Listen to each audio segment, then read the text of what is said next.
Week 10 already. I thought I'd finish off with a little bit more show and tell. I'm going to start off with this big thing right here. And what's really cool about this is it is what we call an OC spray. And OC spray is Olarizon capsicum, which is basically just a pepper. It's a pepper that's put in to an aerosol so it can spray out or into a foam. And it's nasty, meaning it's all natural, but if anybody's ever eaten just a tiny bit of a really hot, like jalapeno pepper or something very hot, well, this is even hotter. And when it's put in a spray and it's sprayed where you can inhale it and breathe it in, it's supposed to meant to stop you from fighting. So a suspect that we're trying to arrest, for example, that's saying, no, you're not arresting me, or they're trying to hit us, and you're supposed to be able to spray it and it stops. What I have found, unfortunately, is that it stops more officers than it stops suspects. This is a really big one. Obviously, you don't put this on your belt and carry it. This is one that our officers used to carry in cars. And what was really great about it was that where it does work well, that I found, is if you have a crowd of people that are gathering, rioting, fighting, they have this size, and they have big fire extinguisher sizes as well. You can take this, and if you spray it into a crowd of people, it really helps to disperse those crowds. Unfortunately, if you have just one person or two that are trying to hit you or aggressively, actively fighting you, maybe possibly putting their hands behind their backs, or if they're going to be arrested, generally it doesn't affect them, especially if they're under the influence of any type of narcotics or drugs.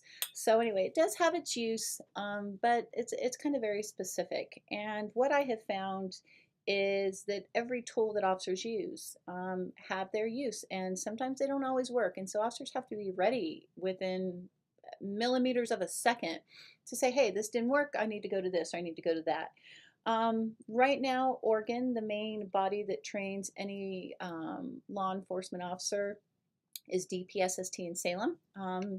They used to pepper spray candidates or recruits, and then they would make them fight other students, or a red man, a student that has all this padding on, or instructors. What I have found is they're no longer doing that, but a lot of academies are. The one I went to still is. And what's great about that, I think, is when I went through it and they sprayed me and then they made you fight, is you knew what it was like. You knew that feeling, and you weren't surprised.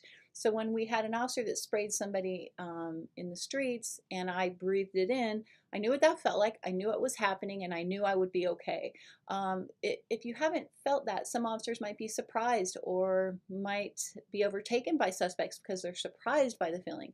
So therefore, I think it is an important part of training. All right, the next thing and last thing I'm gonna show you is their sting shields. And unfortunately, I had a number of times where I had to use these.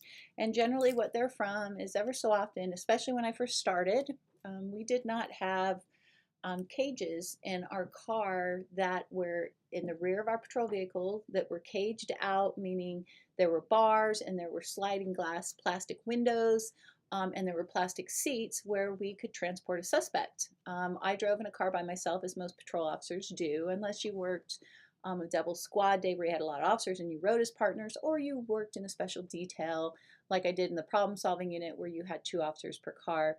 But anyhow, I was by myself. So when I started, we had nice velour seats in our patrol vehicles, and it was against policy to put a suspect you were transporting to jail in the back of the car. For obvious reasons, it's not very safe. So a lot of times, because of policy, they had to sit next to me in the passenger side vehicle, and there was no barrier. They would try to spit on me, stick their tongues out, do all kinds of, not very nice things.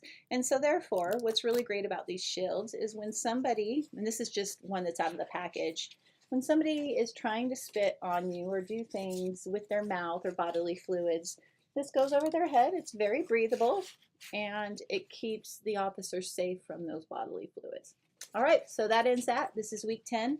Don't forget that the final exam schedule is very different than our normal schedule.